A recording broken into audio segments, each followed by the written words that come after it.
Jeremy like wakes up super panicked and he tries to open the door and the door is locked from the outside. And he's like, what? Who could it be? She looks at Crew and she looks at this mansion and then she looks at Crew and she's like, must be nice.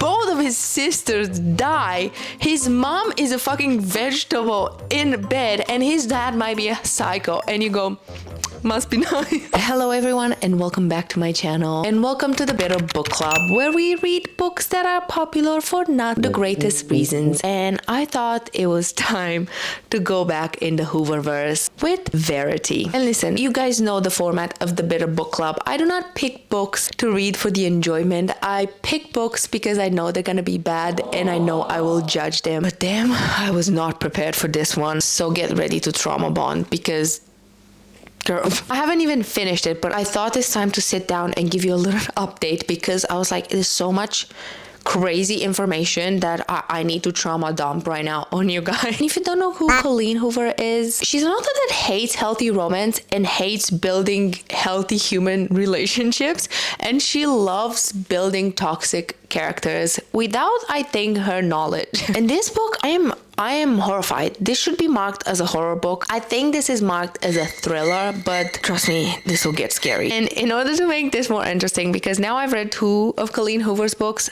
and I was like, there's patterns in here. I made a Coleen Hoover bingo card. Let me just read some of the things that I have in here. Random journal letter appears, repeated phrasing, racist line, dumb name, male with trauma that used as an excuse to create death for the main character, age gap, power imbalance, therapy replaced with sex, and so on and so on.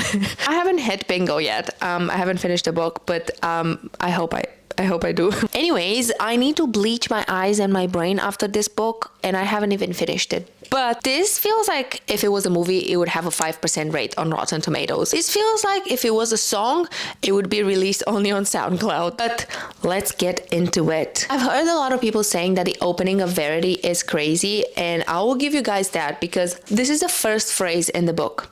I hear the crack of his skull before the spattering of blood reaches me. So we get introduced to our main character, Lowen is her name, dumb name. Lowen is walking in the middle of New York and she gets splattered with blood. She witnessed a horrid accident of this guy literally getting his head run over. Says that she knows that the guy is dead, but not because she saw it, but because she heard his head pop. So she's basically covered in blood. What stood out to me in this chapter is that Coleen Hoover is trying to make a point about New Yorkers. Make Lowen say that this was normal for these people. No one even batted an eye. No one even looked up from their phone. It was just an inconvenience in their day. I get what you're trying to do, Coleen, but trust me, if this guy's brains are being splattered in front of you, I don't care you're from New York, Los Angeles, Romania, Dublin, you're gonna fucking look. So yeah, as soon as I read this, I was like, oh yeah, I remember Colleen's writing. Yeah, she's basically splattered with blood, and then she meets this guy, Jeremy, who's like, let's go into this cafe, they have a bathroom, and I can help you like wipe everything down. By the way, if you're wondering, oh, I bet this is gonna be like a very plot-driving thing that happens, the guy being splattered on the floor is gonna be super important. Never gets mentioned once in this book again. Not even in Lowen's inner monologue, like being fucking traumatized, the fact that you've seen someone being splattered on never mentions it ever again. But yeah, she goes into this cafe's bathroom with Jeremy. The thing that Lowen notices is the fact that they go into the bathroom and he locks the door and he starts stripping in order to give her his shirt. And I was like, what the fuck is this? A private strip show? Like, imagine just, first of all, creepy. Don't lock me inside the bathroom with you. I don't know you. You are a stranger. Second of all, you start taking your shirt off. I'm like, in Lowen's inner monologue, she's like, oh my God, he's so polite. He's so sweet. Jeremy asks her if she's all right because she just witnessed this horrific thing. And she's like, yeah, I'm fine. Are you okay? And he's like, yeah, I'm fine. I've seen worse. And I feel like at this point, Lowen's survival instincts should kick in and just run the fuck out of there. Because what do you mean you've seen worse than a guy getting his brains plooched in the middle of New York everywhere? And you go, I've seen worse. But Lowen basically is like, I wish he would smile at me. Bitch, bitch, what the fuck? Verbatim, she says, I want him to smile, but it doesn't fit the moment. I'm curious what his smile would look like. Bitch, get a grip. Anyways, we find that what he witnessed that was worse than this was that he saw his 8-year-old daughter being pulled out of a lake and she was dead, okay? So this Lowen responds that her mom just died recently. So they're both trauma bonding in this weird fucking stinky bathroom. This kind of finishes with this. They just go on their own ways. We do find out that Lowen is kind of broke and she's on her way to a meeting with a publishing house. But on the way there, we get some inner monologue of Lowen. We get a little bit of lore. And there's a paragraph and I was like, oh my God, Coleen, good for you, building tension, giving us something, but not everything. We got some good intrigue that built my interest in this book because Lowen says in her inner monologue, it's hard to say why I have such a deeply crippling aversion to other humans. But if I had to wager a bet, I say it's a direct result of my own mother being terrified of me. I was like, oh my God, what did you do? You know, it's usually like, it's nice trying to guess, trying to keep wondering based on their inner monologue and things that are happening. Like, what happened to you? Only for this fucking intrigue to be shattered literally a sentence later. She says, she kept me fairly secluded from people outside of school because she was afraid of what I might be capable of during my many sleepwalking episodes. So she's a sleepwalker, but I just found it so funny. Like, couldn't you wait at least a few more pages until you gave it to us?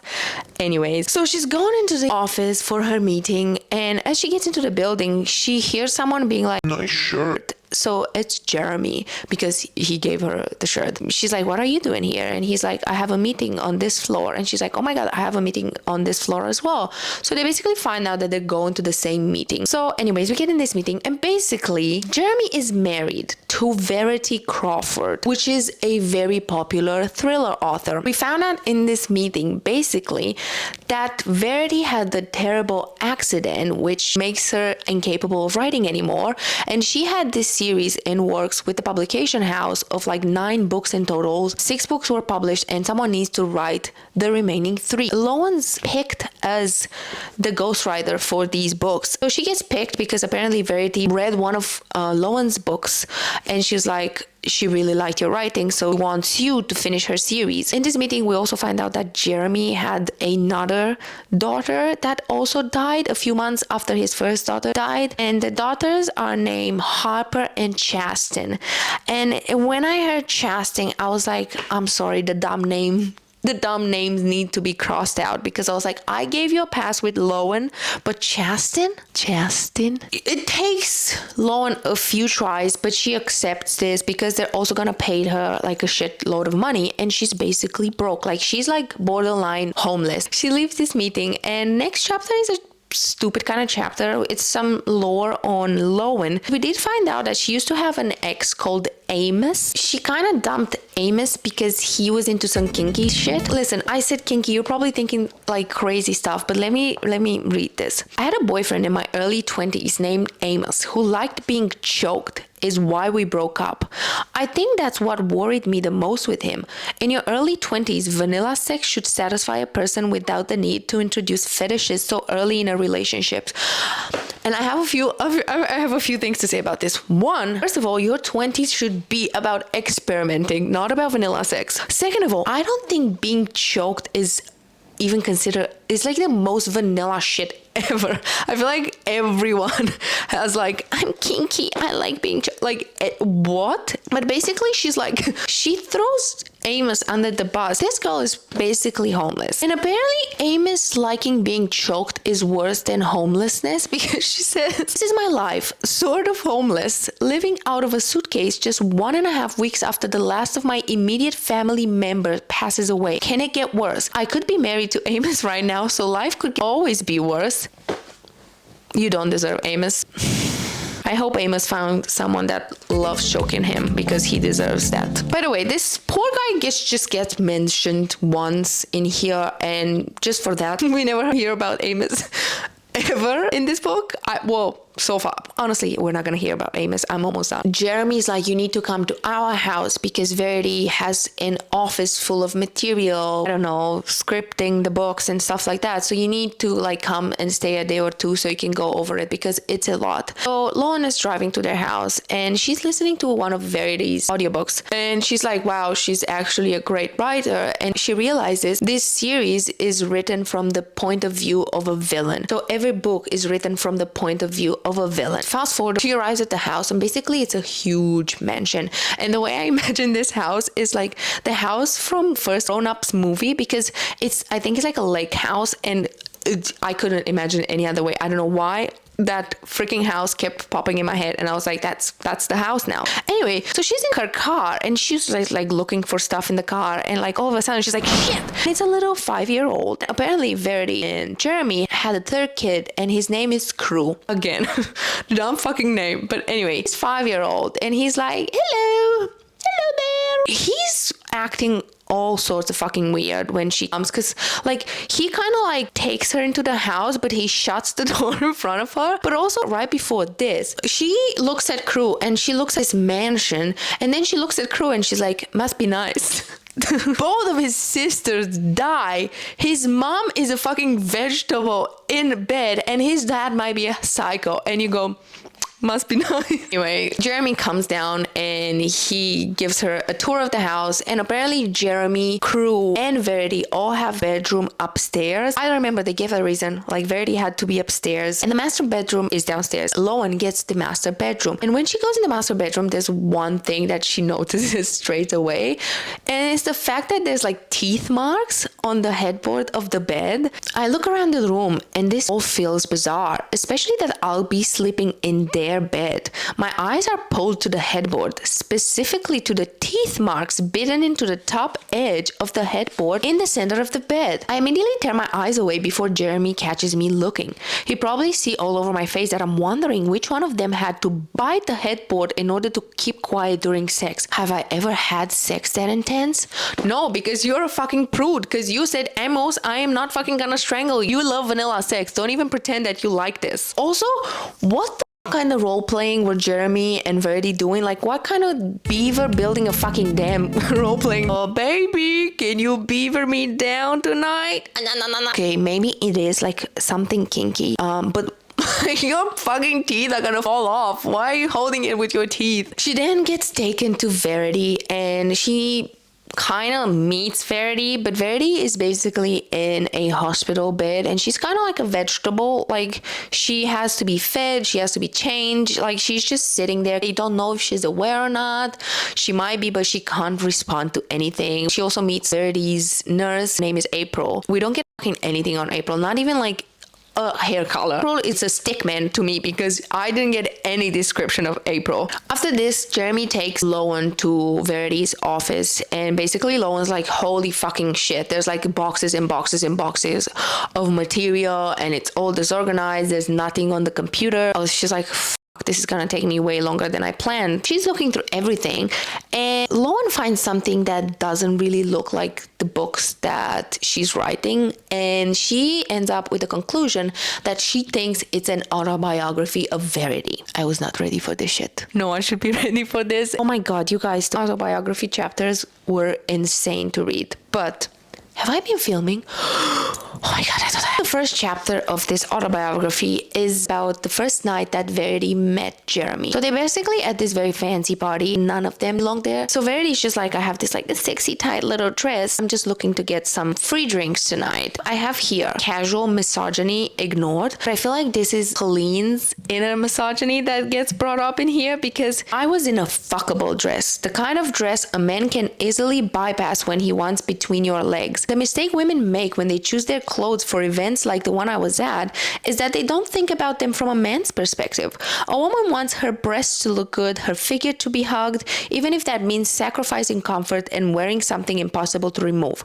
But when men look at dresses, they aren't admiring the way it hugs the hips or the cinch of the waist or the fancy tie up the back. They're seizing up how easy it will be to remove. I realized that with that dress on, there was no way he would be able to leave the party without approaching me. So Verity's at this event drinking and having fun, and then she goes to the bar, and that's where Jeremy is. Verity goes to order a drink, and Jeremy's like, don't serve her alcohol. She's like, mind your own business. I'm gonna order whatever I want.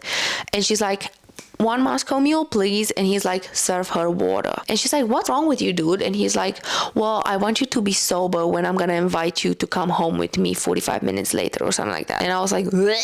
Anyway, they end up making out, and they go outside, and they go into a limo, and Verity's like, oh, is this your limo? And he's like, no. She's like, whose limo is this? And he's like, no fucking idea. So they're basically just kissing in some stranger's limo, and the driver comes in, and they're like, what are you doing, you hooligans, blah blah blah. They have to run away, and that's where he takes her to his actual car, which is just like a Honda Civic, which is fine, no problem. I don't know why you didn't take her there in the first place. Yeah, they went to his car, and then they decide they're hungry. Listen, if you think you're gonna get romantic writing from Coleen Hoover, let this be your warning and your lesson. Or I was like, I don't want to read this. It burned my eyes. He fed me before he fucked me, took me to a Steak and Shake, and we sat on the same side of a booth eating french fries and sipping chocolate shakes between kisses. We were in a quiet corner booth far enough away that no one noticed when Jeremy's hand slipped up my thigh and disappeared between my legs. No one heard me when I moaned. No one cared when he pulled his hand away and whispered that he wasn't going to give me an orgasm in a Steak and Shake. I wouldn't have minded.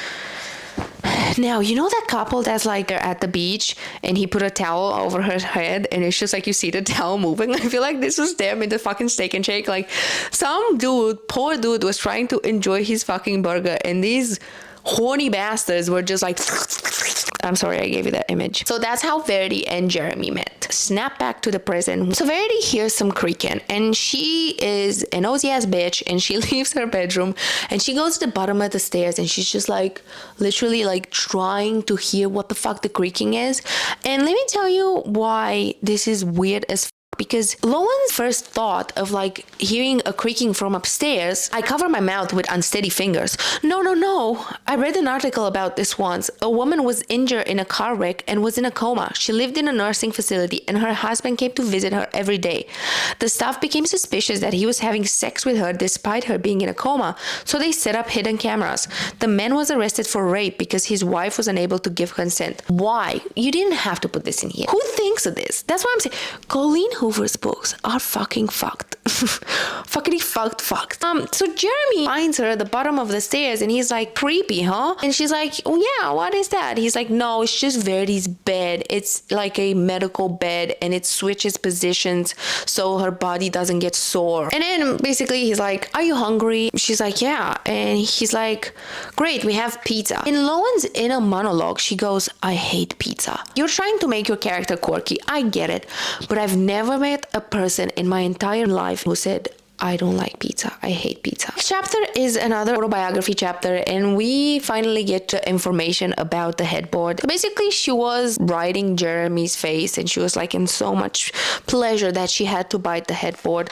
Basically, Verity and Jeremy kind of like live together at this point. They both have different apartments, but she's been there every day for the past 6 months. And during sex, Jeremy's like, move in with me, break your lease. She says, I can't. Why not? Because I broke my lease 2 months ago. First of all, toxic as and he's like, we already live together? I thought I told you. He pulled out of me and it felt like a punishment. You did not tell me that we're living together. That's something I would have remembered. They just go and shut each other's mouths with sex, and that's where I also went. Therapy replaced with sex. Days later, he gets a job or something important, and she says, I congratulated him. This is, oh my god, this is what I mean about like Coleen just writing like useless shit, gross shit that do not drive the plot in any way. She says, I congratulated him with a blowjob. It was the first time I swallowed. That's how happy I was to see him. I stood up and kissed him on the cheek and said, be right back.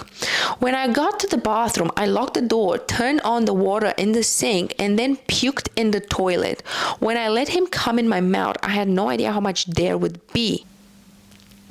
He found out that she was writing a book and she finished it, and then he read her manuscript, and then he was like, oh my god, this is amazing, we should celebrate. And they have sex again because these people are fucking obsessed with sex. What he does, it's a very interesting choice. In the middle of sex, he proposes to her, and she's like, oh my god, so impressed about this proposal.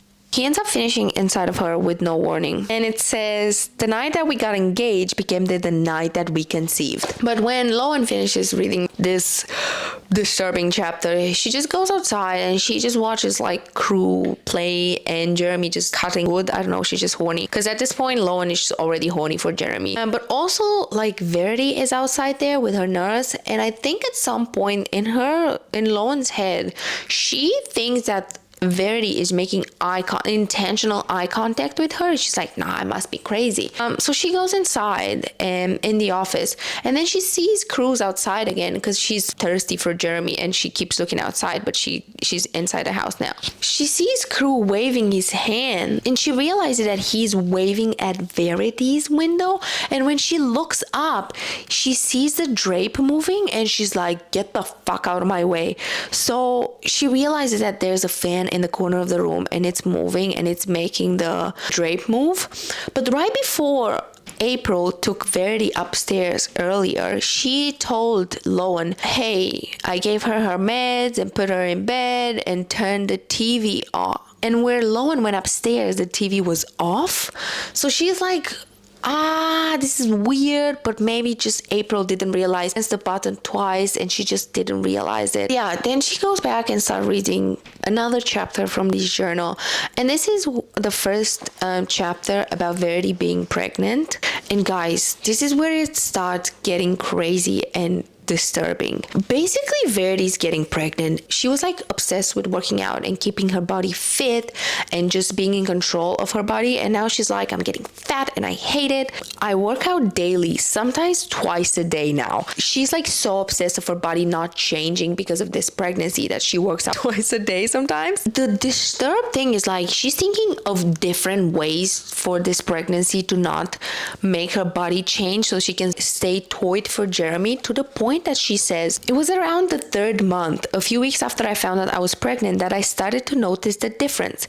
It was a small little pooch, but it was there. I was disgusted. I vowed to start working out 3 times a day. I seen what pregnancy could do to the women, and I almost knew most of the damage was done in the last trimester. Now hear this out. If I could somehow figure out how to deliver early, maybe around 33 or 34 weeks, I could avoid the most detrimental part of pregnancy. There have been so many advanced medical care. Babies born that early are almost always fine. She then later finds out that she will have twins, 2 girls, and if you think she was deranged before, it only goes down from here, because she spirals, because she's like, oh my god, 2 fucking humans inside of me, 2 humans destroying my body, getting even bigger. This is disgusting. She's like 5 months pregnant now, and they're having sex again. He feels the baby moving during sex, and he stops and he's like, oh my god, did you feel that? I already love them. And the whole thing that Verity can think about is like, do you love them more than me? Different from you, he said, kissing my cheek. Is your love for them more intense than your love for me? His eyes scanned mine, and I was hoping he would laugh and say, absolutely not. But he didn't laugh. He looked at me with nothing but honesty and said, yes. This is what Verity says. My love for you is unconditional, I said. He smiled. No, it isn't. I could do things you would never forgive me for, but you always forgive your children. He was wrong. I didn't forgive them for existing. I didn't forgive them for forcing him to put me in 3rd. I didn't forgive them for taking the night we got engaged from us. They weren't even born yet, but they were already taking things that had once belonged to me. I just can't believe how much you already love them, and they aren't even born yet. I know, he said, smiling. I didn't mean it as a compliment, but he took it that way.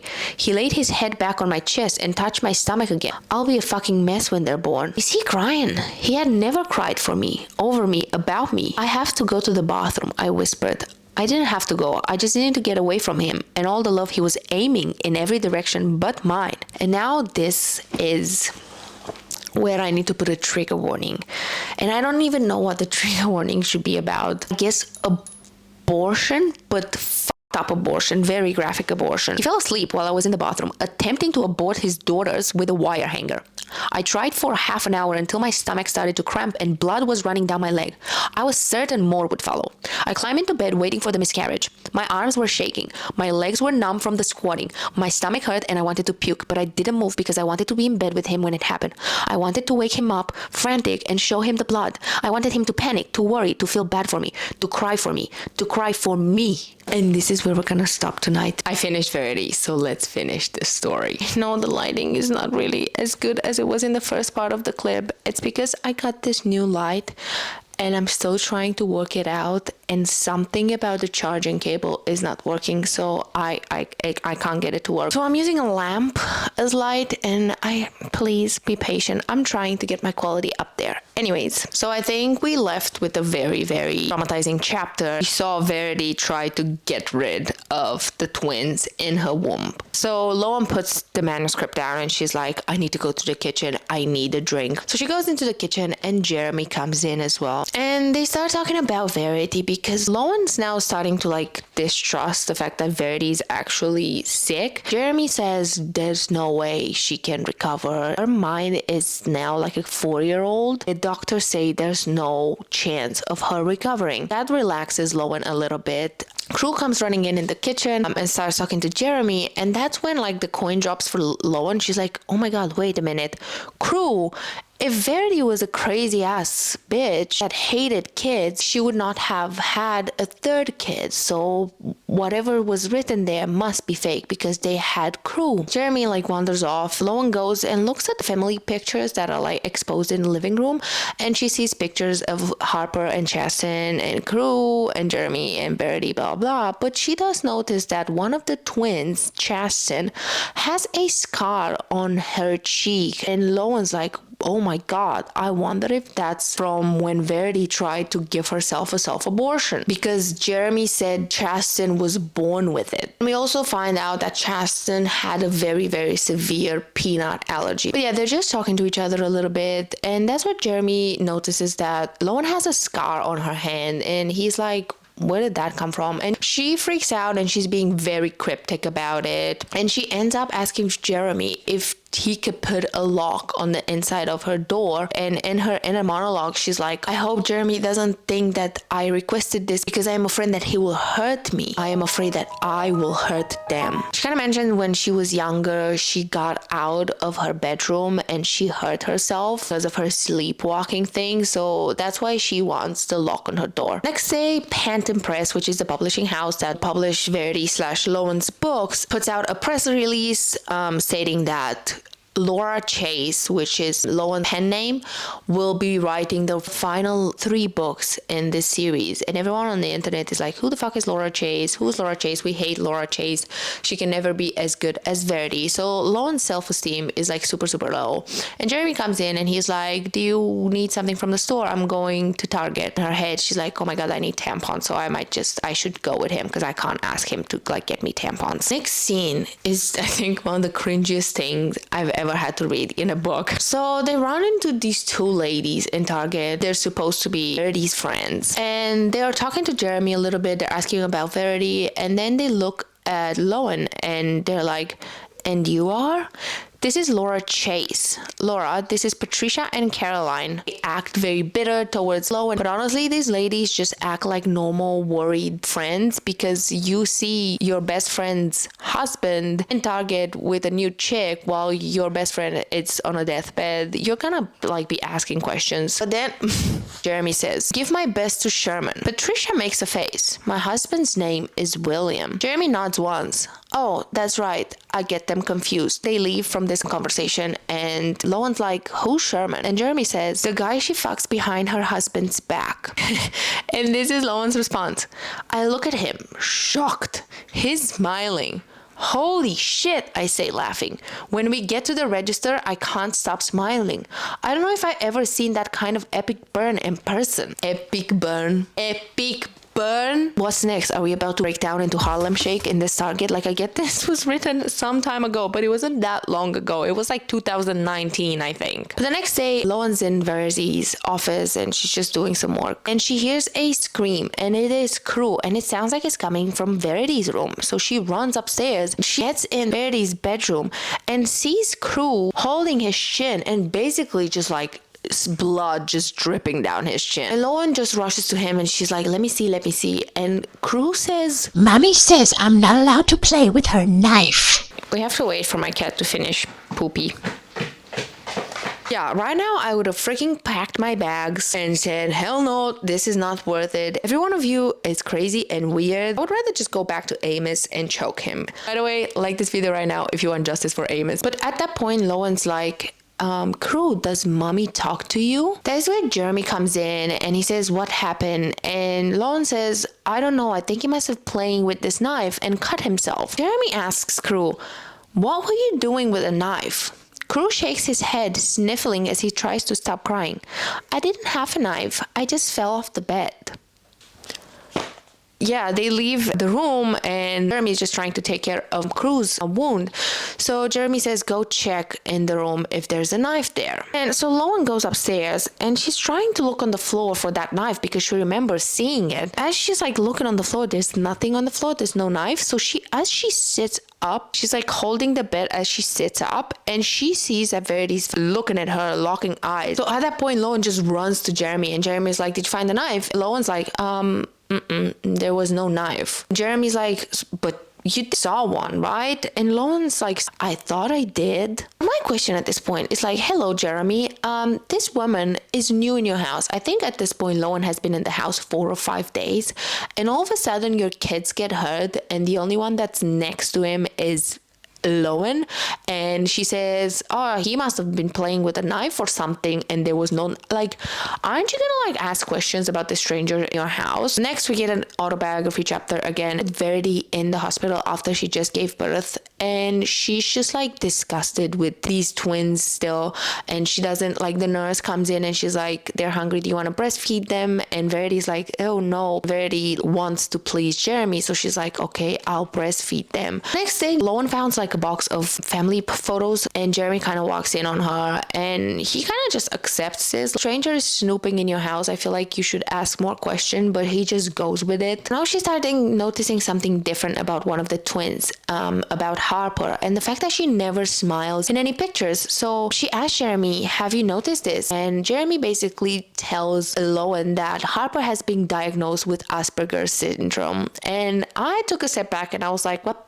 Asperger's has not been a valid diagnosis in years, is no longer official. I think it's part of autism spectrum disorder. And I was just like, everything in Coleen's view feels so ancient. But they also end up talking a little bit about Crew because Jeremy basically says that Crew has not mentioned anything about his dead sisters ever since it happened. And Jeremy says that after it happened, they tried to put him in therapy for 2 months, but he was like, it felt like it was a constant reminder of his tragedy that would happen weekly. So he pulled him out of therapy, which is what you should never do about your kid. Like, it's a reminder because you're working through that tragedy.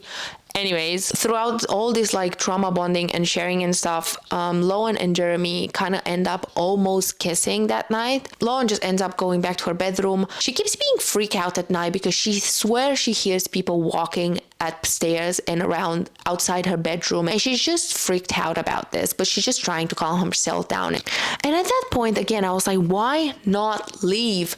Take that journal to the police and leave. You'll be fine. Then a few days later, Lowen's just hanging out around the place and Crew comes in with a turtle. She kind of like, oh, what you got there, buddy? And he's like, a turtle. Lowen's like trying to find something to put the turtle in, but Crew says, Teddy says I can't have another turtle because I killed my last turtle.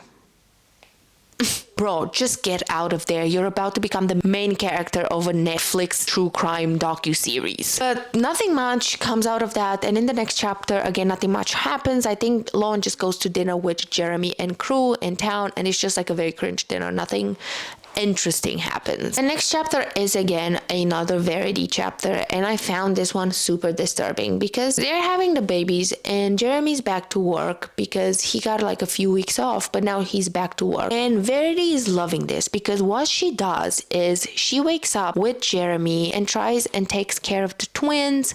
But as soon as Jeremy leaves, she puts the twins back in their beds, turns the monitor off. She goes back in her bedroom, puts earplugs in, and she goes back to sleep. And she ignores the twins throughout the whole day. Just before Jeremy arrives home, like an hour before, she starts feeding them and bathing them and taking care of them. So by the time Jeremy comes home, they're like so calm and so happy and probably exhausted from all the crying. So Jeremy thinks like Verity is such a great mom, when in fact she's an actual psycho who doesn't care one bit about her daughters.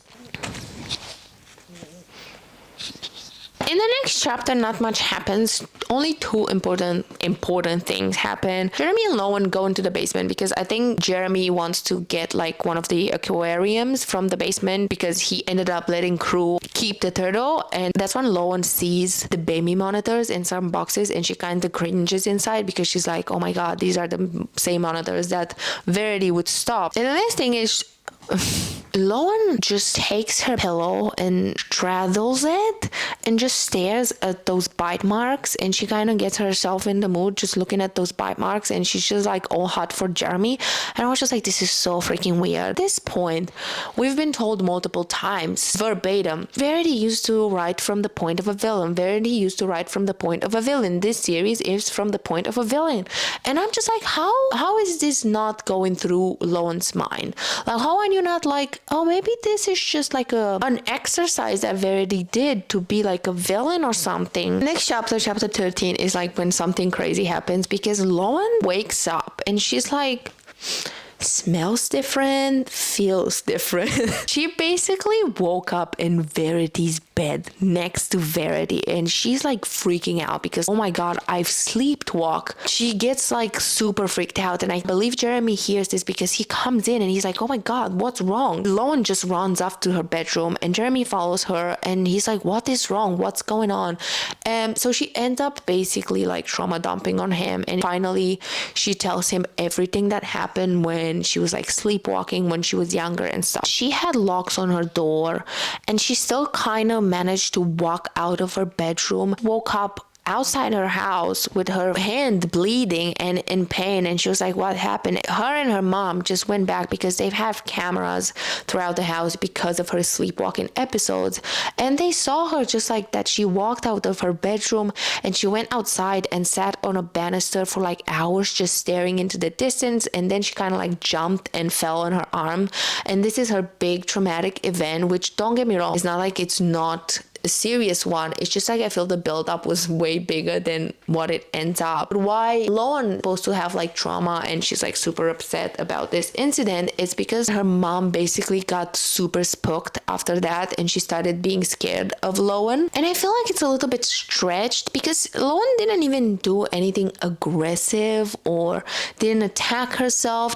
She just basically walked, stood there, and then kind of jumped. Her mom's reaction is not really, doesn't feel real. Next day, Jeremy comes in and he's like, oh my God, I have the greatest idea ever. And he's like, how about I put a lock outside your door? How many more clues do you need, girl, to get out of there? She's not very sure about it, but she accepts it. Then we get another Verity chapter, and this one might be the worst. I was getting so sick of these chapters by this point. Verity wakes up in the middle of the night after having a bad dream where she dreamt that Harper was like covering Chasten's face with a pillow and like Chasten was like suffocating. That was the point where she kind of realized that she has feelings and she cares for Chasten, and she was like, oh my God, I actually love Chasten.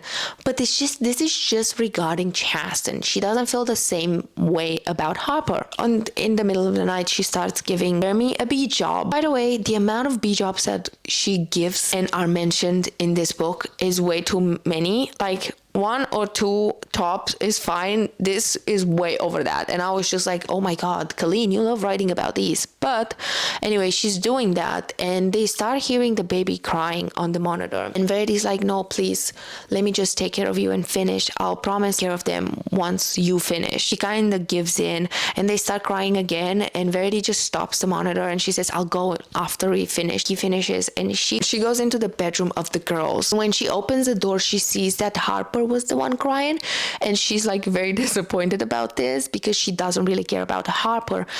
So she goes in and she actually picks up Chasten and she holds Chasten to her chest and she's like, oh my God, I love her.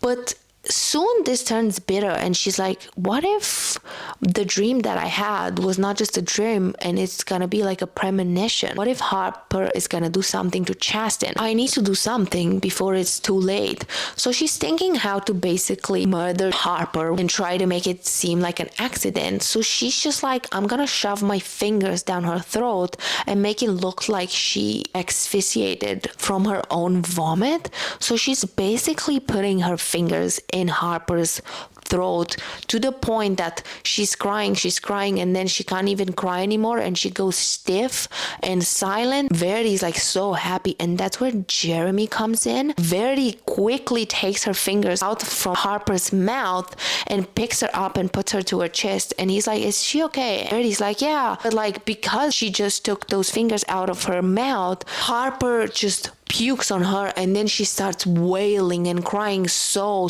hard. So Jeremy's like kind of suspicious of what Verity was doing. So he picks Harper and he's like, give her to me. I'll just put her to sleep. Verity goes back to the bedroom and then Jeremy comes in the bedroom, and when he comes in the bedroom, he plugs the monitor back in, and Verity's like, holy shit, I forgot about the monitor. If it was plugged in, Jeremy would have seen everything. So she's like, I need to be more careful. Oh my God, guys, we are almost done. Hang in there. It's getting juicy. That's when Jeremy comes in and he's like, I've made margaritas and tacos. And Lois like, yay. And she basically forgets about the fact that she read about an attempted murder. She's like, yay, fiesta. And she just switches like this. Yeah, basically they have like a night where they kind of bond. They talk about Verity and her parents. And actually Jeremy confesses to Lone the fact that he lied and Verity never read her books. It was him who read her book and he loved it. So that's why he chose her to write Verity's books. And then we get a Verity autobiography chapter again, where she talks about the girls being in daycare. Verity keeps talking about Chasten did this in daycare and Chasten did that, and Chasten is so great. And Jeremy kind of gets angry at her because he's like, you only talk about Chasten, you never talk about Harper. Why don't you talk about both of them? She's like, yeah, I know I don't, but I actually just been to the daycare and I talked about Chasten with the daycarers and they told me she might have Asperger's. Jeremy's like, oh my God, I can't believe I didn't know this, blah, blah, blah, blah, blah. So he's kind of like not angry anymore, but he also had like a super hard day at his job. And Verity's like, you know, you don't have to work anymore because I have money. But he's like, oh, I would go insane if I wouldn't work. Verity's like, yeah, plus it might be hard to afford daycare for 3 kids. She says that insinuating that she's pregnant. But she was lying. She just wanted Jeremy to not be upset at her anymore. The opening phrase of the next chapter might be one of the craziest phrases I read in the whole book, because it opens with Lowen saying, it's been another week of reading Verity's manuscript and I'm bored. I'm finding it repetitive, chapter after chapter of detailed sex with Jeremy. I'm sorry, have you forgotten about the attempted murder multiple times? Have you forgotten about attempted abortion? Anyways, Lowen goes downstairs and she just watches TV and Jeremy joins her, and she somehow reveals that tomorrow is her birthday, so he ends up baking her a cake. And they have this mushy-wushy romantic scene in the kitchen when he's like, oh, cake on your lips, oh, let me just get them. And they have this like crazy tension moment in between them, so they end up kissing and they end up taking that to the couch, and he's basically like kiss, and they're doing that, and Loan looks up the stairs and sees fucking Verity at the top of the stairs, and she's like, Verity, Verity, Verity. And Jeremy's like, yeah, I know what we're doing is bad. And she's like, no, Verity. And Loan bolts up the stairs, and by the time she gets there, Verity is just like tucked in bed sleeping, so there's nothing we can do, but like Jeremy has to like calm her down and stuff, so he ends up going to bed with her and sleeping with her. Sleeping, not sleeping with her. He just spends the night in her bedroom. And the next chapter is Verity's perspective chapter, but it's so weird.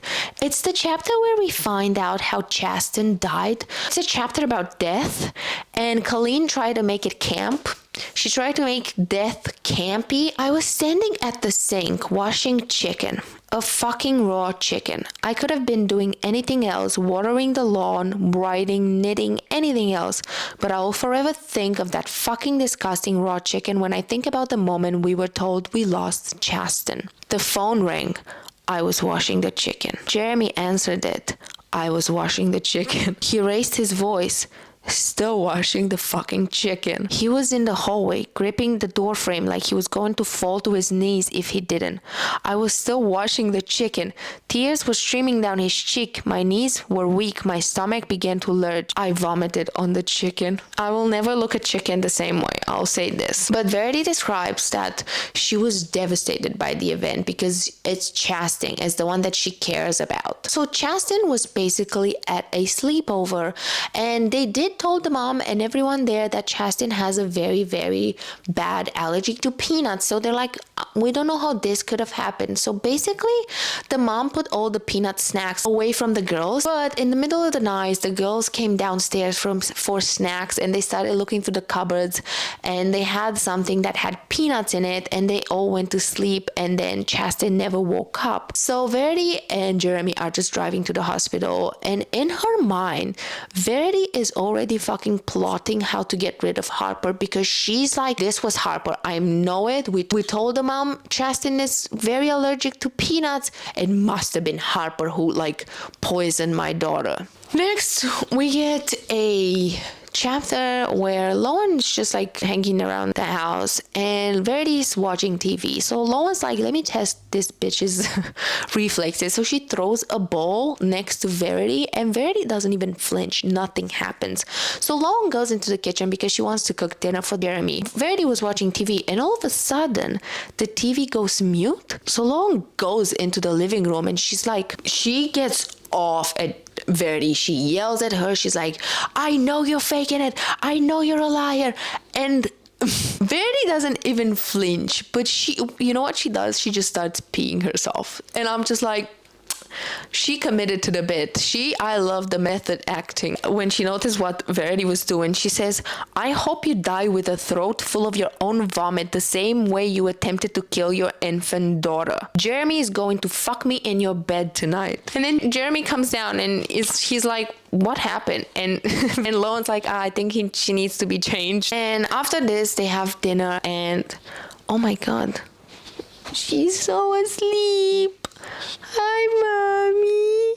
You asleep? Oh, baby. Oh, I woke her up. Anyway, yeah, Lowen, while they have dinner, brings this idea to Jeremy, and she says, maybe you should put Verity in a home so someone can take care of her. Nothing much comes of that, but they end up having sex that night. What was weird is that Lowen's writing Jeremy's face, and she's facing the headboard, and she sees the teeth mark of Verity, and what she does is like, I can do bigger and better, and basically she's just like starting chomping on the headboard to just like kind of replace Verity's chomps with hers. And she's like, if Verity ever comes back, she'll see these marks and she knows I've been here as well, which is so fucking weird to think of a girl that's supposed to be like crippled in bed. Jeremy's like, I'll sleep here, but I need to wake up early so crew doesn't see me coming out from your bedroom. They basically sleep in, and Jeremy like wakes up super panicked, and he tries to open the door, and the door is locked from the outside, and he's like, what? Who could it be? Anyways, he ends up like breaking the window so he can leave Lowen's room, but he runs upstairs and crew is asleep and Verity is asleep in her bed. So he's like, who could have done it? And I can't believe that at this point you're not 100% sure that it was Verity, because like, who could have been? It wasn't Crew. April was not there. So that day, Lauren decides that she's gonna read the last chapter in Verity's autobiography. It takes place 6 months after Chastin died. And what happens is Verity's just like sitting at the kitchen table and just watches Harper and Crew just like drawing and stuff, and she's just like literally in her mind, she's like, Harper, you fucking bitch, I hate you, and blah blah. And Jeremy comes in and he's like, hey, you haven't spent time with Harper and Crew, would you mind like maybe taking them on the lake, because Harper has been dying to go out on the lake in the canoe. And she's like, yeah, okay. And so Jeremy goes to do some shopping in town, and Verity takes the kids in the canoe. She sits in the back of the canoe, Crew sits in the middle, and Harper sits at the front. So they go quite out, and basically what Verity does is she tells Crew, honey, hold your breath, and then she tips the canoe and she takes Crew and she swims to the shore and leaves Harper to struggle and basically die. She spends a little bit of time on the shore making sure that Harper is under the water and she's dead, because she doesn't want to risk it going back too soon and Harper surviving. So she goes in the water, and that's where she starts screaming, Harper, my baby, my daughter, please, anyone. And she's just like looking frantically to the water, like basically putting up a show. So like a lot of people started coming and looking for this girl, and that's when Jeremy comes home and he just like jumps. He's like, what happened? And Verity super quickly explained, and he jumps in the water and he finds Harper and she's no longer alive. This breaks Jeremy. Verity is investigated by the police, but she did tell them what happened, and the police were like, why are you not wearing vests if you took them on the lake? And she's like, we do this very often, I just didn't think about it. Why were you so far away? She was like, I didn't realize it was so far away.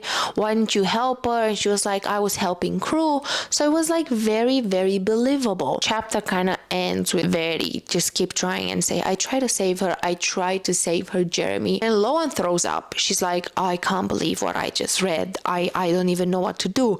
But she decides against showing this to Jeremy because she's like, I think it will ruin Crew's life. I feel like it would be in Crew's best interest to not know that his mom drowned his sister. So the next day when she sees Crew, she decides to kind of investigate about them and kind of ask Crew about that day. Hey Crew, did you used to have a canoe? And he says yes. Did you ever play in it out the water? He says yes. Do you remember being in this canoe with your mother and Harper? Crew doesn't nod yes. He stares at me, and I can't tell if he's scared to answer the question or if he just doesn't remember. Why did the boat tip over? Crew's eyes flick back to mine and pulls the knife out of his mouth for a moment, long enough to say, Mommy say I shouldn't talk to you if you question me about her. Your mother talks to you. Crew, does your mommy pretend she can't talk? And that's why Crew, because he was scooping peanut butter with a butter knife, he takes that knife and he basically chomps on it to the point that it cuts into his gum and his cheek.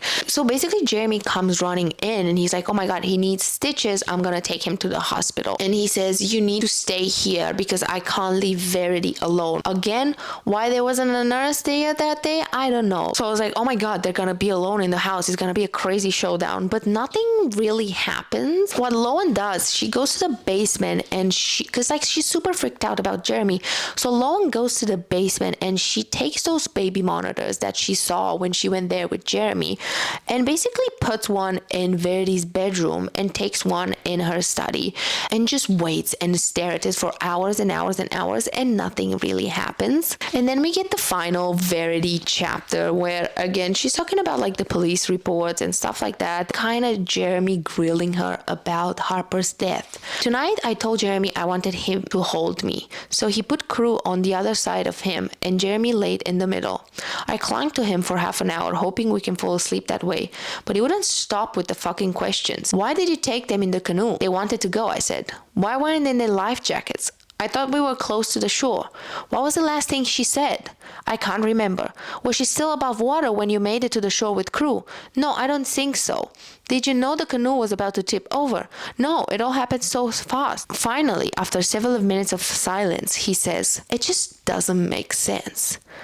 What doesn't make sense? Why did you tell Crew to hold his breath, Verity? That's the moment I knew it was over. That's the moment he knew it was over. I walked to my office and I closed the door before Jeremy could hear me sobbing. When I got to my office, I opened the manuscript and began to type. It felt as though there's nothing left to say, no future to write about, no past to redeem. Am I at the end of my story? I don't know what happened next. Like my prediction of Chasten's murder, I don't know how my life will end. Will it be at the hands of Jeremy or by my own hand? Or maybe he'll wake up convinced that Harper's death was not an accident. Maybe he'll report me to the police. Maybe he'll want to see me suffer for what I did to her. In that case, so be it. I'll just drive my car into a tree. So basically that's the end of Verity's manuscript. Lowen doesn't even have time to absorb anything before she hears Jeremy pulling in. And he comes in and he said, I need to shower. I have dried blood all over myself. And that's why Lowen looks at the camera of the baby monitor and she sees Verity on the floor on her hands and knees, and that's why Lowen screams at the top of their lung, Jeremy! And I guess Verity heard this because she just rushes back to her bed and she doesn't move. And like Lowen kind of lost it. She goes up there and she starts yelling at Verity and she's like, I know you're awake, bitch. I saw you on the baby monitor. And she starts pulling her legs to drag her out of their bed. And that's when Jeremy comes in and he's like, what the fuck, Lowen? What are you doing? I want you out of my house right now. And like Lowen panics, she runs downstairs and grabs Verity's manuscript and she's like, here, I want you to read this before you throw me out the house. Read this and then you tell me what you think. So basically he takes some time and he reads that and he stomps back upstairs to Verity's bedroom and he starts yelling at her. He's like, I know you're lying. I know what you're in there. Say something, say something. And she's just like, nothing. So he says, I'm taking this manuscript straight to the police and you'll never see me or Crew ever again if you don't do anything now. So she opens her eyes and Lowen's like, oh, and like right before they do anything, Verity tries to fucking bolt out of there and run. That's when Jeremy just grabs her and like smashes her back on the bed and he starts strangling her. And like, okay, I'm sorry, this is sad, but like Lowen's watching that and she's like, I think they're gonna be able to tell you murder her that way. You better stop. So he tells Jeremy to stop and she's like, she got this idea from Verity's journal because she's like, you have to make this look like an accident. You can put your fingers down her throat and try to make her vomit and cover her nose so she can't breathe and it will make it look like she aspirated. So that's what they basically did. And they keep hearing Verity choking and gasping and just like, apparently it seems like it goes on and on and on forever. And what I found insane is that these people, both Lowen and Jeremy, took those words at face value. They never ever gave a chance to Verity to explain herself. You just killed a person based on some writing. They basically murder Verity and they're like, we'll call the ambulance in the morning. It will look like she died overnight. So basically that's exactly what happens. I forgot to mention this. When Lowen and Jeremy ended up having sex, Jeremy pulled his significant sex move, which was not pulling out, but without first her giving consent. 7 months later, surprise, surprise, Lowen is pregnant with Jeremy's child. And they moved out like 2 weeks after whatever happened in that house. They moved out of that house and they moved to North Carolina together, I believe. 7 months later, they have to go and clear kind of everything that was left in that house. Lowen goes into the house. Crew runs in the house. As he goes past Lowen, he says, I almost forgot. I have to go get my stuff out of mom's floor. So Lowen watches Crew run up the stairs, go in Verity's bedroom and come down the stairs and he has something in his hand.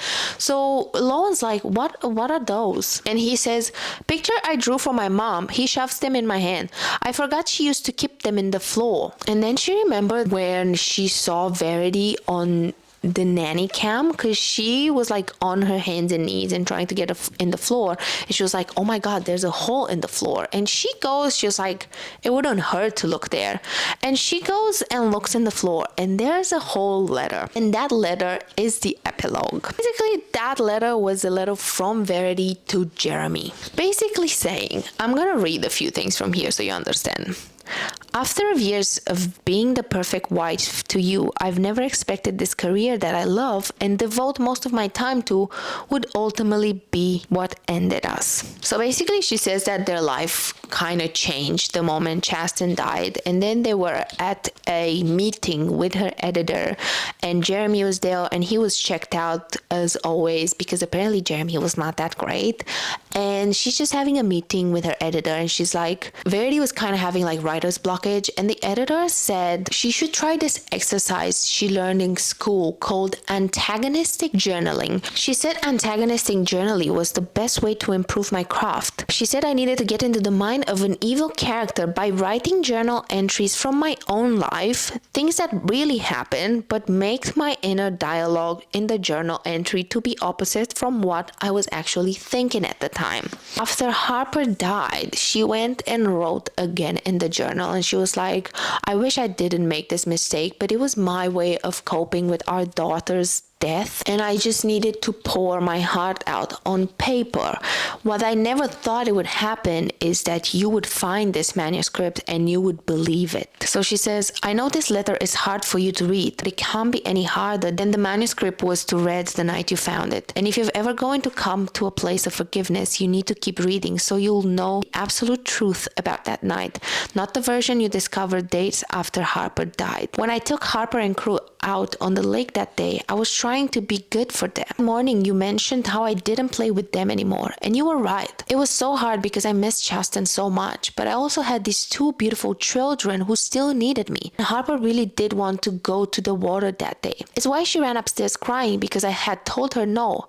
I never scolded her for her lack of emotions like I stated in the manuscript. I was using artistic freedom to further the plot.